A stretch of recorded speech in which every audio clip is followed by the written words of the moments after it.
आज हम संख्या पद्धति में शेषफल पढ़ेंगे। शेषफल प्रमेय। शेषफल प्रमेय में कुछ सवाल चल रहे थे। कोई संख्या दी हुई होती थी और उसमें भाग देने पर कितना शेषफल बचता था। ठीक है, संख्या पद्धति में जो शेषफल प्रमेय टॉपिक है, इसमें कुछ नए टाइप के सवाल आते हैं। ठीक है, टाइप नंबर आप 2 लिख सकते हैं। इसमें मैंने टाइप फर्स्ट के सारे सवाल करा दिया था आपको। टाइप 2 जो होता है वो बीजगणित पर आधारित होता है। बीजगणितीय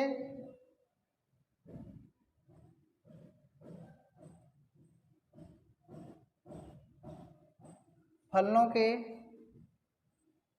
शेषफल।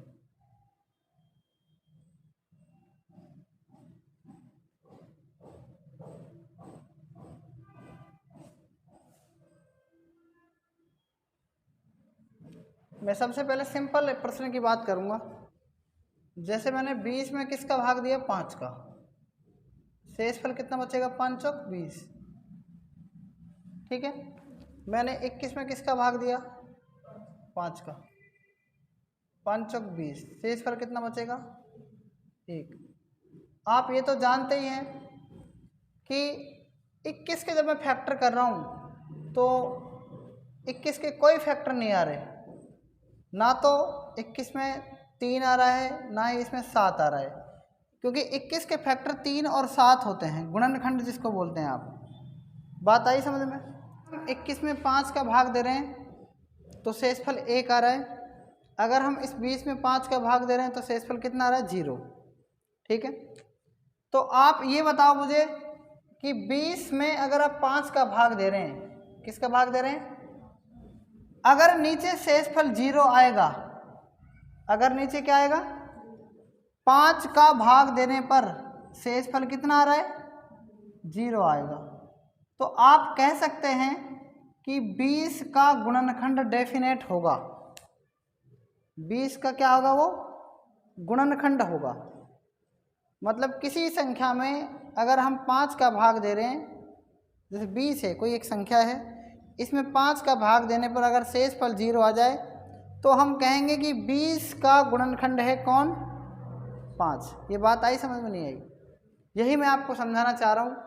और अगर मैंने 5 का भाग 21 में दिया तो शेषफल कितना आया? तो कभी भी इस अंदर वाले मतलब भाज्य का ये 5 मतलब गुणनखंड नहीं हो सकता, डेफिनेट नहीं हो सकता। ठीक है, अगर शेषफल 0 आ जाए तो भाग देने वाला जिसमें भाग दे रहे हैं उसका गुणनखंड 100% होगा। ठीक है, हम बीजगणितीय फलनों के शेषफल की बात कर रहे हैं। सबसे पहले तो ये समझते हैं बीजगणित होती क्या है। ठीक है, ये चर एक होता है चर और एक होता है अचर। चर को इंग्लिश में कहते हैं वेरिएबल, अचर को कहते हैं कांस्टेंट। कॉन्सोनेंट नहीं, कांस्टेंट। ठीक, चर का मतलब होता है ए से और जेड तक जितने भी आपके टोटल अल्फ़ाबेट हैं 26, वो सारे चर कहलाते हैं।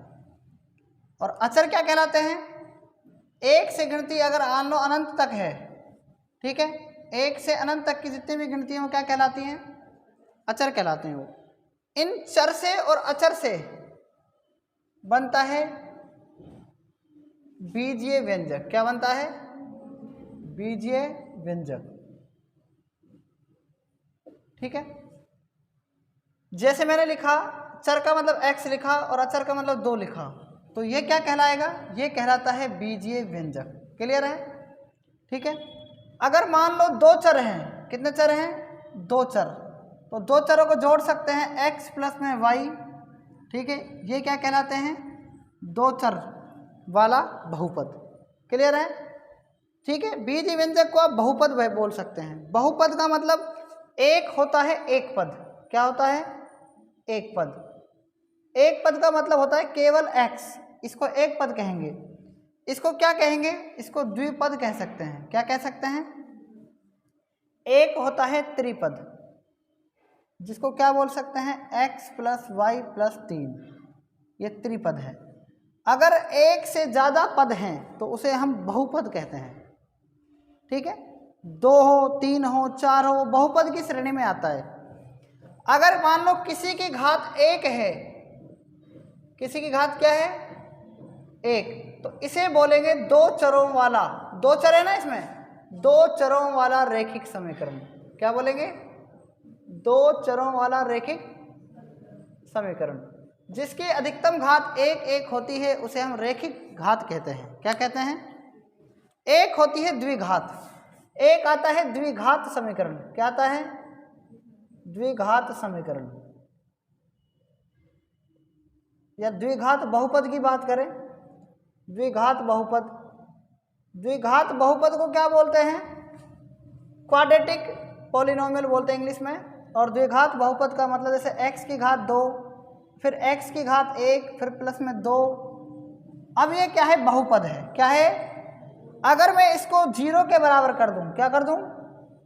x की घात 1 को लिखते नहीं है, अगर मैं इसको 0 के बराबर कर दूं तो ये बन जाती है द्विघात समीकरण। क्या बन जाती है? द्विघात समीकरण।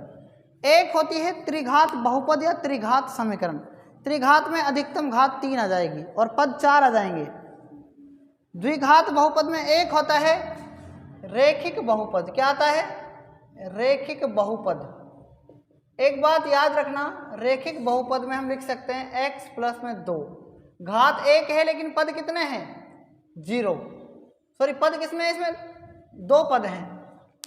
अगर मान लो रैखिक बहुपद है तो इसके मतलब अधिकतम घात कितनी होगी? 1। क्या होगी? 1। और पद कितने होंगे? 2। और द्विघात बहुपद में घात कितनी होगी? अधिकतम 2 और पद कितने होंगे? 3। त्रिघात बहुपद में, किसमें? त्रिघात बहुपद में अधिकतम घात कितनी होगी? 3 होगी। x की घात 3, फिर x की घात 2, फिर x की घात 1, फिर प्लस में अचर पद मतलब 3 बराबर में। अभी तक ये त्रिघात बहुपद है। त्रिघात बहुपद में घात अधिकतम 3 है लेकिन पद कितने हैं? 4।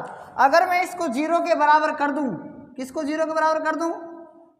इसको, तो ये बन जाएगी त्रिघात समीकरण। क्या बन जाएगी? त्रिघात समीकरण। मुझे ये बहुत ज़्यादा तब बताऊंगा मैं आपको जब अपन बीजगणित पर्टिकुलर पढ़ेंगे। हम अभी तक सिर्फ शेषफल पढ़ रहे हैं और शेषफल कैसे निकालते हैं मैं आपको वो बताने वाला हूँ, ठीक है। यहाँ तक आप नोट कर सकते हैं। अब हमारा बीजगणितीय फलनों के शेषफल पर पहला सवाल है, x² + x - 5 x - 2 का एक गुणनखंड है या नहीं, ठीक है।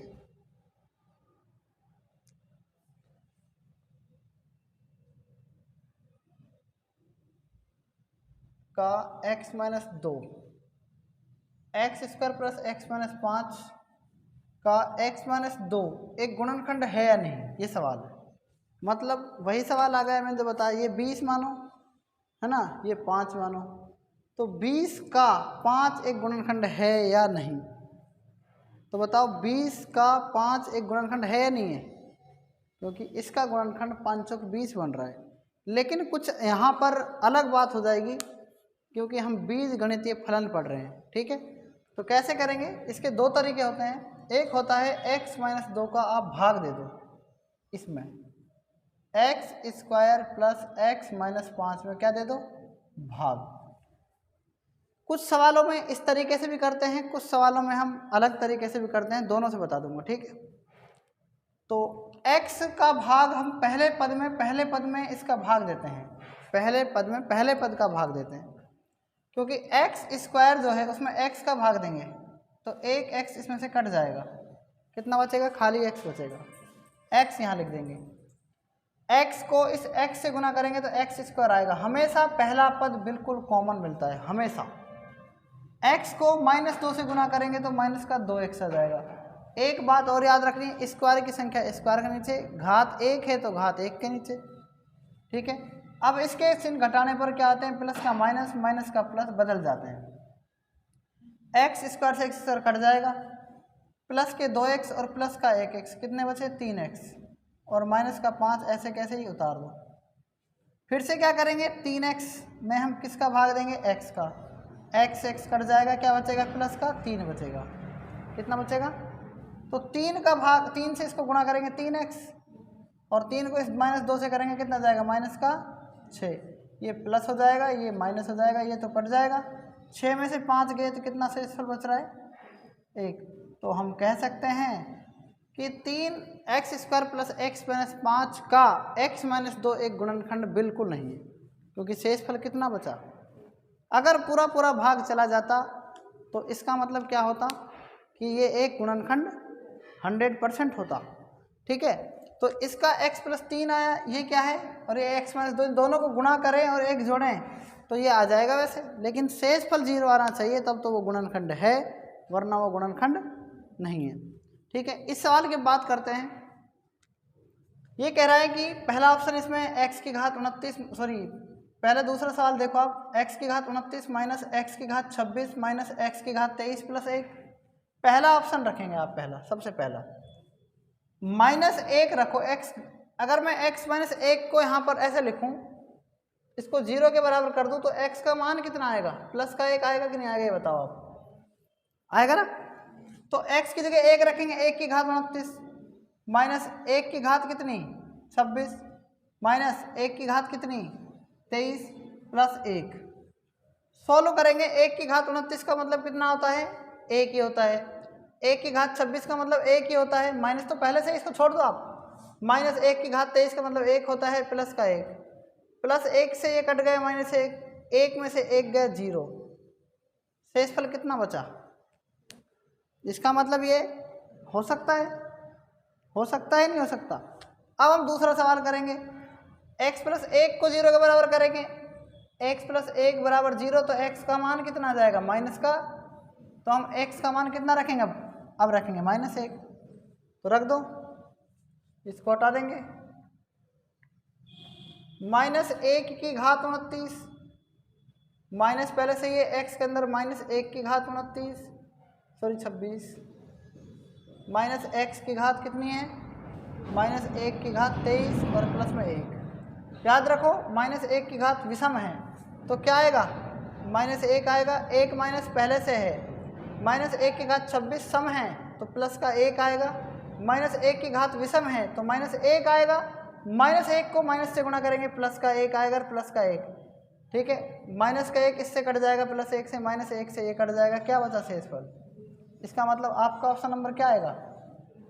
बात समझ में आई कि नहीं बताओ। ठीक है, तो ये बात आपको सबको समझ में आ गई होगी कि ये इसका एक गुणनखंड है। ठीक है, तो इसका मतलब दोनों ही क्या है इसके गुणनखंड, तो ये आंसर आएगा इसमें, ये नहीं आएगा क्योंकि इसमें दे रखा है x - 1 लेकिन x + 1 नहीं, तो हमारा सब में x - 1 x + 1 था, हम दोनों रख के देख, दोनों ही बैठ गए ना, तो दोनों का ही आंसर आएगा, मतलब सी आएगा। इसमें ये दे रखा है लेकिन x + 1 नहीं दे रखा है ना पीछे, इसलिए सी ऑप्शन आएगा। क्लियर है बात। ठीक है, नोट करो इसे। तीसरा सवाल, जब x की घात 3 + 5x² + 7 को x - 2 से विभाजित किया जाता है तब शेषफल क्या होगा। ठीक है, हमें इसमें बताना है कि रिमाइंडर क्या बचेगा, शेषफल क्या बचेगा। ये क्या है, इसमें घात 3 है, मतलब x की अधिकतम घात कितनी है 3। ये क्या है x की घात 1, तो भाग किस में जाएगा, ये ध्यान रखना, इसका भाग इसमें जाएगा। एक बात और, अगर यहाँ x की घात 4 होता और यहाँ 3 होता तो भाग किस में जाता, इसमें जाता, क्योंकि बड़ी संख्या में भाग जाता है। ठीक है, देखो x की घात 3 + 5x² + 7 में किसका भाग देना है x - 2 का। भाग देने का सबसे पहला तरीका है कि जिसमें हम भाग दे रहे हैं उसका पहला पद और इसका पहला पद, इसको ऊपर लिखेंगे x की घात 3 को, इसको नीचे लिखेंगे। x को हम 3 बार लिख सकते हैं ऐसे, और नीचे क्या है x, एक x कट जाएगा, x को x से गुना करेंगे तो x² आ जाएगा।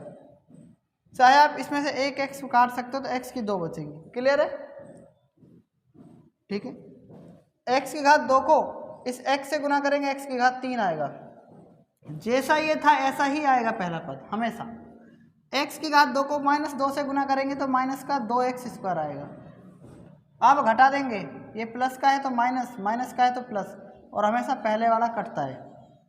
5x² और ये प्लस के 2x² हो गए हैं तो कितने हो जाएंगे 7x²। ऊपर से क्या उतारेंगे 7 प्लस का। अब फिर से क्या करेंगे 7x² में किसका भाग देंगे x का, एक x कट जाएगा, क्या बचेगा प्लस का 7x। 7x को x से गुना करेंगे 7x², 7x को -2 से करेंगे कितना जाएगा माइनस के 14x।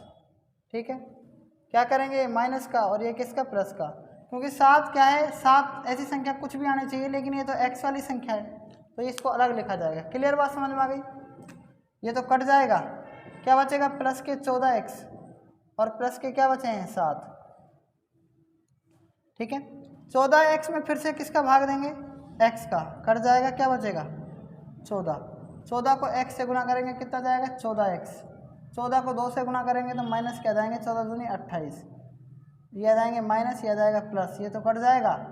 तो 28 और 7 कितने हो गए 35। तो इस सवाल में कितने शेषफल बचे, इस सवाल में 35 शेषफल बचेंगे। कितने शेषफल बचेंगे 35। बताओ किसी को कोई प्रॉब्लम है किसमें। ठीक है, इस सवाल को देखो एक बार, ये सवाल है आपका, ये समीकरण दे रखी है देखो, ax की घात 3 प्लस bx² प्लस 3x और प्लस का 5। ठीक है, ये एक समीकरण है आपकी। पहला है x प्लस 1, ये समीकरण 1 मान लो, पहला है x प्लस 1 और दूसरा क्या है, दूसरा क्या है x माइनस का 1। ठीक है, दो इसमें बहुपद हैं, इसको 0 के बराबर करो तो x का मान आ जाएगा माइनस का 1, इसको 0 के बराबर करेंगे तो यह आ जाएगा x बराबर प्लस का 1।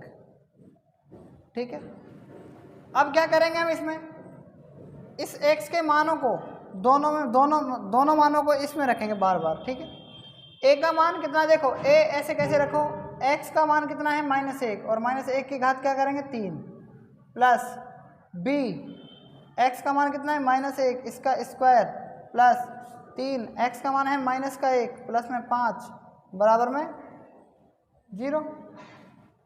-1 की घात 3 कितना होता है -1 ही होता है ना, और -1 को 1 से गुना करेंगे -a, -1 की घात 2 करेंगे तो प्लस का 1 होता है, प्लस 1 को b से गुना करेंगे b, 3 को -1 से गुना करेंगे तो -3 5 में जाएगा तो कितना बचेगा 2, और 2 इधर आके किसका हो जाएगा माइनस का। ठीक है, ये आ जाएगी समीकरण नंबर कितनी 2 आ गई। क्लियर है यहाँ तक ये। ठीक है, अब तीसरी समीकरण देखो, इस x का मान अब की बार कितना रखेंगे, इस समीकरण में 1 रखेंगे, a इंटू एक्स का मान कितना है प्लस का 1 और 1 का घात 3 प्लस b x का मान कितना है 1 की घात 2 प्लस 3 x का मान कितना है 1 प्लस में 5 बराबर में कितना 0। a प्लस 1 की घात 3 मतलब 1 होता है, 1 को ऐसे गुना करेंगे a प्लस में b 1 का स्क्वायर 1 होता है, 1 को b से गुना करेंगे b, 3 एकम 3 और 5 कितना 8, 8 को इधर लेके जाएंगे तो माइनस का 8 हो जाएगा। समीकरण नंबर कितनी आ गई 3, कितनी आ गई समीकरण नंबर 3। अब 3 को क्या करेंगे 2 में से 3 घटा लो, समीकरण 2 में से 3 को घटा देंगे, घटा दो क्या है 2 -a प्लस b बराबर -2, 3 क्या है a प्लस में b बराबर माइनस का 8, घटा दो, घटाने पर चिन्ह बदल जाते हैं, ये तो कट जाएगा, -a और -a कितने हो गए माइनस के, -a और -a कितने हो गए माइनस के 2a हो जाएगा, और 8 में से 2 गए कितने 6, 2 से काट दो 2 3 6, 3 आ गया, a माइनस इधर को आगे इसका हो जाएगा माइनस का। ठीक है, माइनस का भाग लग जाएगा, -3 आ गया a का मान। अब a का मान कहाँ रख सकते हैं, a का मान कहाँ रख सकते हैं समीकरण 2 में रखने पर देखो -a का मान कितना है -3 है तो -3 रख दो, प्लस b बराबर -2, माइनस को माइनस से गुणा करेंगे प्लस का 3 प्लस b बराबर -2, बी का मान निकालना है -2 और माइनस का 3 इधर जाएगा ना, प्लस का 3 इधर जाके किसको जाएगा -3। बी का मान कितना जाएगा -5। बताओ यहाँ तक समझ में आया कि नहीं आया? सबको समझ में आ गया? ठीक। अब हमारा 5वां सवाल है, यदि x - 2 बहुपद x² + kx + 4 का एक गुणनखंड है तब k का मान ज्ञात करो। क्या करेंगे, ये समीकरण लिख लेंगे, x² प्लस में kx प्लस में 4 और इसको 0 के बराबर कर देंगे। कर दिया। ये क्या है, x - 2 है, x - 2, इसको 0 के बराबर करेंगे, इसको भी, इसका मान तो आ जाएगा +2। ठीक है, ये समीकरण 1 मान लो। क्या रखेंगे समीकरण 1 में, x = 2 रखेंगे, तो रख दो 2 का स्क्वायर प्लस k इंटू में 2 प्लस में 4 बराबर में 0। 2 का स्क्वायर 4 और ये 2k प्लस में 4 बराबर में कितना, 0। 4 और 4 8, 8 इधर को जाएगा तो -8 और 2k बराबर 8, तो 2 का भाग देंगे तो कितना आ जाएगा, -4। k का मान कितना आ गया, आया समझ में?